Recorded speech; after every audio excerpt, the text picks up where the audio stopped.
com o Robson Morelli. Robson, vamos falar sobre jogo agora, de futebol mesmo. Inclusive porque o Mbappé tem uma expectativa gigantesca de não só ele, mas a seleção francesa, que é impressionante, de talvez atropelar o Marrocos, ou não vai ser bem assim? O Marrocos também chega bem, né?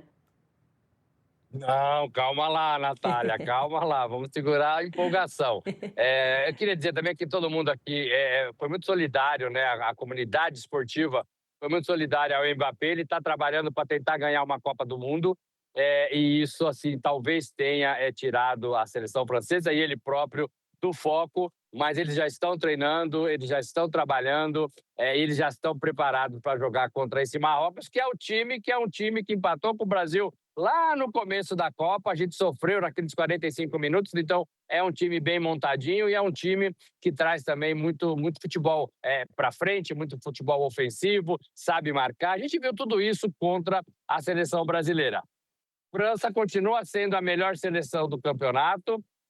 França continua sendo candidatíssima a ganhar essa competição, mas tem que jogar, né? A gente brasileiro, a gente sabe mais do que ninguém que não se ganha apenas pelo nome. A gente sabe mais do que ninguém que precisa entrar em campo, que precisa treinar, que precisa se divertir, que precisa estar num clima assim, ó, descontraído. E ontem a seleção da França viveu um clima bastante descontraído em Boston. Isso foi até motivo, Natália, de questionamento de repórteres, de jornalistas marroquinos para o técnico francês, o Didier Deschamps, porque eles entenderam que a França estava muito sorridente às vésperas de uma partida contra Marrocos, numa decisão de quartas de final de Copa do Mundo. E ele foi muito elegante em dizer que não, que a gente também sofre, que a gente também fica bravo, mas a gente só não mostra isso. A gente prefere mostrar os momentos mais alegres. E teve uma confusão também na entrevista do técnico francês, porque a comunicação da seleção francesa só dava o microfone para fazer perguntas para os jornalistas franceses. E os jornalistas marroquinos queriam fazer perguntas também. O Didier Deschamps entendeu isso. Ele tem 20 minutos ali, é um procedimento da FIFA. Ele tem 20 minutos, todo treinador tem 20 minutos para responder algumas perguntas. Não dá para todo mundo fazer perguntas, mas ele voltou e respondeu perguntas também dos jornalistas marroquinos. Morelli, a França nas oitavas, a minha visão é de que foi o primeiro jogo que a França realmente deu uma sofrida, ou talvez tenha se assustado, porque ela tinha uma sobra ali em relação às outras seleções. Beleza, ganhou, passou, tá nas quartas de final. Mas acho que nas oitavas teve esse momento um pouco mais preocupante para ela, e pro restante do mundo foi tipo, nossa, mas aquela França tá sofrendo um pouco aqui. Foi impressionante. A Argentina, que é essa outra seleção que vai jogar mais para frente, também tá nas quartas de final, essa grande seleção que muito provavelmente vai chegar ali junto com a França, mas a Argentina sofre mais ao longo do caminho. E a gente sabe que isso também não é sinal de derrota completa, de eliminação. Lá em 2022 foi do mesmo jeito. A Argentina foi sofrendo e ganhou o campeonato. Mas a França acho que foi um pouco diferente. Estava indo muito bem, com uma grande sobra, e aí nas oitavas teve um momento um pouco mais tenso, não? Teve, e que é natural também em Copas do Uhum. Mundo, né? Você não consegue jogar todas as partidas no Sim. nível lá em cima. Por melhor que você seja, por melhores jogadores que você tenha no seu elenco. O jogador é um bicho estranho, viu, Natália? O jogador, quando precisa correr, corre, quando não precisa correr, não corre. E talvez a França tenha entendido que naquela partida ela poderia segurar um pouquinho mais, porque ela até tinha o comando do jogo, mas não tinha o gol, né? Não tinha o gol. Então, tudo isso faz parte de uma preparação, tudo isso faz parte de um desgaste, de um calor intenso que a gente viveu nos primeiros dias de Copa do Mundo aqui. Agora está muito mais fresco, mas o calor ainda existe. Tudo isso tem um desgaste natural dos atletas. Tem que lembrar também que os atletas europeus, eles saíram de um fim de temporada na Europa, dos campeonatos europeus, portanto, eles jogaram todo o campeonato para disputar a Copa do Mundo, diferentemente do que acontece, por exemplo, no Brasil. Os jogadores estão no meio da temporada no futebol brasileiro, portanto, eles estariam mais bem fisicamente. Então, o europeu sofre também um pouquinho com isso.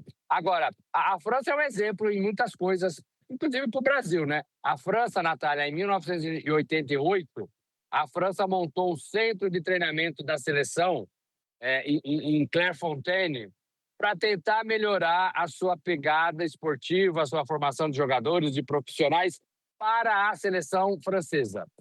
E isso agora ela está... Agora não, já faz um tempo ela está colhendo os frutos disso. Então é um local de preparação, tipo uma escola, né? Tipo uma escola, uma academia, só pensando no desenvolvimento da seleção brasileira. A CBF está muito de olho nesse projeto para tentar levar para o Brasil. O Brasil não tem isso, não tem nada parecido disso. Tem algumas coisas da CBF Academy, de formação de treinadores, de formação de profissionais do futebol, mas ainda muito longe, muito pequeno, né, perto do que a França tem. Então, é um ensinamento, é um projeto que a CBF está de olho. Não é um projeto de curto prazo. Começou em 1988 e agora, sei lá, das últimas Copas, que a França está colhendo os seus frutos com esses jogadores aí que você está vendo entrando em campo com essas criancinhas. Ô, Morelli, eu quero te perguntar justamente sobre isso, sobre o Brasil ter essa influência cada vez maior dos jogadores, do modo de jogar da Europa. Eu tenho ouvido algumas análises nesse caminho de que o Brasil precisa retomar o futebol arte lá de trás. Quero te ouvir sobre isso, mas antes mandar um abração pro pessoal que está acompanhando a gente. Letícia, que participa todos os dias, não tinha participado ainda, estava preocupada, mandou mensagem aqui. Ela estava perguntando a sua opinião sobre França e Marrocos, já pontuou um montão de situação importante que para a gente ficar de olho a partir das 5 horas da tarde de hoje. E a gente perguntou isso na enquete, né? Quem que a nossa audiência acha que vai ganhar, ou melhor, para quem a nossa audiência está torcendo. Faz bastante diferença para o jogo de hoje, França e Marrocos. E aí, nessa parcial aqui, 67% está torcendo para Marrocos e 33% torcendo para a França. Então, aqui na nossa audiência, o pessoal está torcendo muito mais para Marrocos, muito mais, a diferença é grande, 67 e 33, muito mais para Marrocos do que para a França, torcendo pela permanência do continente africano na Copa do Mundo, o Morelli.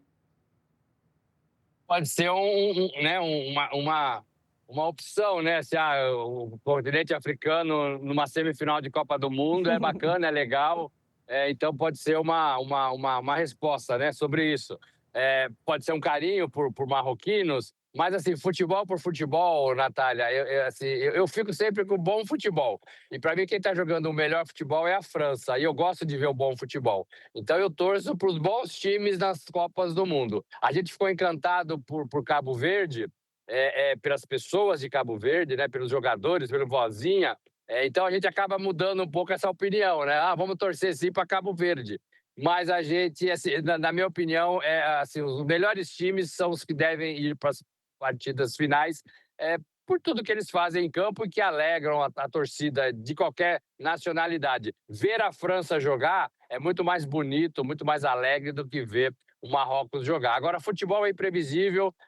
Eu fico também com os nossos amigos que estão querendo que Marrocos passe, porque Marrocos também joga um futebol bacana, um futebol ofensivo, um futebol, inclusive, que foi formado rapidamente, teve troca de treinador há 3, 4 meses, e eles conseguiram se organizar de modo a fazer frente para grandes rivais e está mais adiante do que a seleção brasileira. Então, sim, é possível, né? Sim, é possível. Agora, Natália, sobre o resgate do futebol brasileiro, do futebol arte, é uma discussão eterna no futebol, né?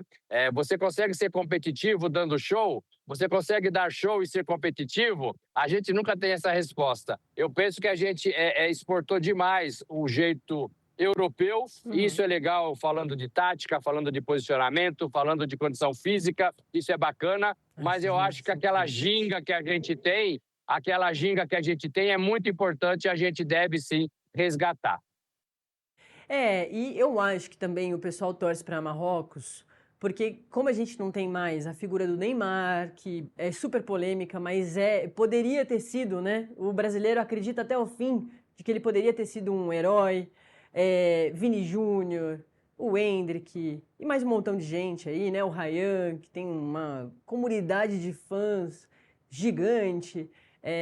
Eu acho que com a saída dos nossos ídolos brasileiros, o pessoal não quer que outros ídolos ganhem. Eu não sei, estou dando essa interpretação aqui. Então tem o Mbappé, que é essa figura que pode né, avançar com mais um título aí. Tem o Messi, que daí também já envolve a Argentina.